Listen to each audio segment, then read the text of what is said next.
शांतीचा संदेश देणारे तथागत सिद्धार्थ गौतम बुद्ध मृत्यूच्या मैदानात मर्दाच्या मनगटाने धैर्याचे धन्य झुंज करून स्वराज्य निर्माण करणारे छत्रपती शिवाजी महाराज, काळ्या छातीवरती अभिमानाची दरी कोरणारे पावड्यांचे बछडे, विठू माझा लेकरू बाळासंगे गोपाळांचा मेळा असे म्हणणारे संतांची संतभूमी, जुलमिया जातीवादाविरोधात दंड थोपाटून बंड पुकारणारे महामानव राष्ट्रपिता महात्मा ज्योतिबा फुले, चतुर्वेद व्यवस्थेचा चेंदा मेंदा करणारे लोककल्याणकारी राजा राजश्री छत्रपती शाहू महाराज, ज्याने आपल्या रक्ताच्या साखरेचे विष पचवून आपल्या पाठीच्या मणक्याचं पाणी होईपर्यंत तुम्हा आम्हा सर्वांसाठी 395 कलमी मानवमुक्तीचा जाहीरनामा लिहिला, तर तुम्हा आम्हा सर्वांचा बाप म्हणजे डॉक्टर बाबासाहेब आंबेडकर.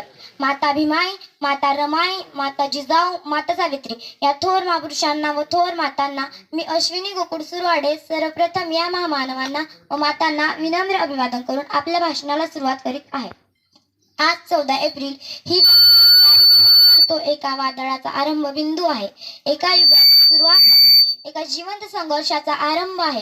ज्या संघर्षाला सुरुवात झाली होती दिनांक 14 एप्रिल 1891 या दिवशी, कारण या दिवशी जन्मला होता हजारो वर्षांपासून शोषणाच्या दरीत खितपत प्रचंड मोठ्या जनसमूहाचा महान मुक्तिदाता, तुमचा माझा आणि संपूर्ण विश्वात इच्छा बागडणारा प्रत्येक व्यक्तीचा महानायक ज्ञानसूर्य भारतरत्न भीमराव रामजी आंबेडकर म्हणजेच डॉक्टर बाबासाहेब आंबेडकर. जगामध्ये गरिबी तिथेच आहे जिथे शिक्षण नाही, म्हणून अर्धी भाकरी खा पण आपल्या लेकरांना शिक्षण द्या असा विचार देणारे बाबासाहेब स्वतः वेळप्रसंगी उपाशी राहून बॅरिस्टर झालेत.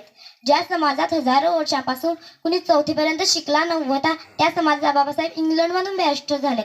केवढा हा भीमपराक्रम! ते आपल्या कायद्याच्या ज्ञानातून आपल्या परिवारासाठी प्रचंड पैसा कमवू शकत होते, परंतु या अभ्यासाचा उपयोग त्यांनी स्वतंत्र भारतात कायदेमंत्री होऊन गोरगरीब जनतेच्या उद्धारासाठी केला. महाड येथील चौदार तळ्याचा संघर्ष, नाशिक येथील काळाराम मंदिरासाठीचा संघर्ष, जाती व्यवस्थेविरोधात पुकारलेले बंड यावर एक नजर टाकली तर बाबासाहेबांचे आयुष्य धगधगते अग्निकुंड होतं. असं वाटावे का हाडामासाचं मनुष्य आपल्या जीवनकाळात किती प्रचंड कार्य करू शकते हे बाबासाहेबांच्या कर्तृत्वावरून लक्षात येते. शिक्षण, समाजकारण, राजकारण, अर्थकारण अशा प्रत्येक क्षेत्रात बाबासाहेबांचे कार्य अचंबित करणारे आहे. मसुदा समितीच्या अध्यक्षपदाच्या माध्यमातून त्यांनी जगातील सर्वात मोठ्या लोकशाही राष्ट्राचे सर्वात महान असे संविधान निर्मिती केले आहे. ते संविधान महान आहे कारण ते धर्माच्या पलीकडे जाऊन माणसांना महत्त्व देते, ज्यात सर्व माणसे समान आहेत आणि ज्यात प्रत्येक माणसाला मूलभूत अधिकार आहेत, जे अधिकार हजारो वर्षांपासून फार मोठ्या जनसमुदायाला नाकारले गेले होते. मित्र हो, बाबासाहेबांनी जेवढे कार्य दलित समाजासाठी केले त्याहून महान कार्य या देशातील सर्वच समाजाच्या स्त्रियांसाठी केले, शेतकऱ्यांसाठी, कष्टकऱ्यांसाठी केले. म्हणून बाबासाहेब हे कुठल्या समाजाचे नेते नाहीत, तर ते विश्वातील मानवतेचे नेते आहेत.